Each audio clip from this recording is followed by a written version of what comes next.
നൃത്തത്തിന്റെയും കലകളുടെയും അധിപനായ ശിവനെ പ്രതീകവൽക്കരിക്കുന്നതാണ് നടരാജശില്പം. അതിൽ നടരാജൻ തന്റെ വലതുകാൽ കൊണ്ട് ഒരു കുള്ളൻ മനുഷ്യനെ ചവിട്ടിയാണ് നൃത്തം ചെയ്യുന്നതായി നമുക്ക് കാണാനാവുന്നത്. ആരാണ് ഈ കുള്ളൻ മനുഷ്യൻ? എന്തിനാണ് ശിവൻ ഇങ്ങനെ ചവിട്ടി പിടിച്ചിരിക്കുന്നത്? അപസ്മാര എന്ന വാമന രാക്ഷസനാണ് ഈ കുള്ളൻ.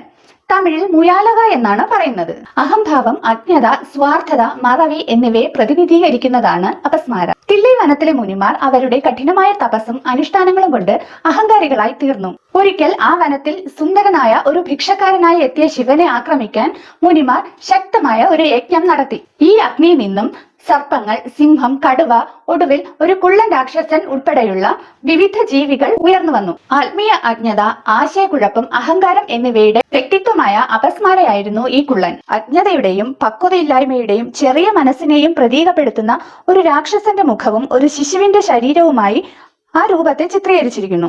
അപസ്മാര അനശ്വരനാകാൻ വിധിക്കപ്പെട്ട ഒരു അതുല്യ രാക്ഷസനായിരുന്നു. അവനെ കൊല്ലുന്നത് ലോകത്തിന്റെ സന്തുലിതാവസ്ഥയെ തന്നെ നഷ്ടപ്പെടുത്തുന്നതാണ്. കാരണം അതിനർത്ഥം യാതൊരു പരിശ്രമമോ സമർപ്പണമോ ഇല്ലാതെ അറിവ് നേടാമെന്നും എല്ലാ ജ്ഞാനത്തിന്റെയും മൂല്യം കുറയ്ക്കുമെന്നുമാണ്. അപസ്മാര മനുഷ്യരെ ബാധിക്കാൻ തുടങ്ങി. ഇതിനെ നിയന്ത്രിക്കാൻ ശിവൻ നൃത്തത്തിന്റെ ദേവനായ നടരാജനായി അവതരിച്ചു. ശിവൻ അപസ്മാരനെ കൊന്നില്ല, മറിച്ച് അവനെ കീഴടക്കി. അജ്ഞത എന്നേക്കുമായി നിയന്ത്രിക്കപ്പെടുന്നുവെന്ന് ഉറപ്പാക്കി. ഇത് ആത്മീയ അജ്ഞത, അഹംഭാവം, അലസത എന്നിവ അറിവ്, സമർപ്പണം, സത്യവും മോചനവും എന്നിവയിലൂടെ അടിച്ചമർത്തണമെന്ന് ഓർമ്മിപ്പിക്കുന്നു. അപസ്മാരയെ കൊല്ലാൻ കഴിയില്ല.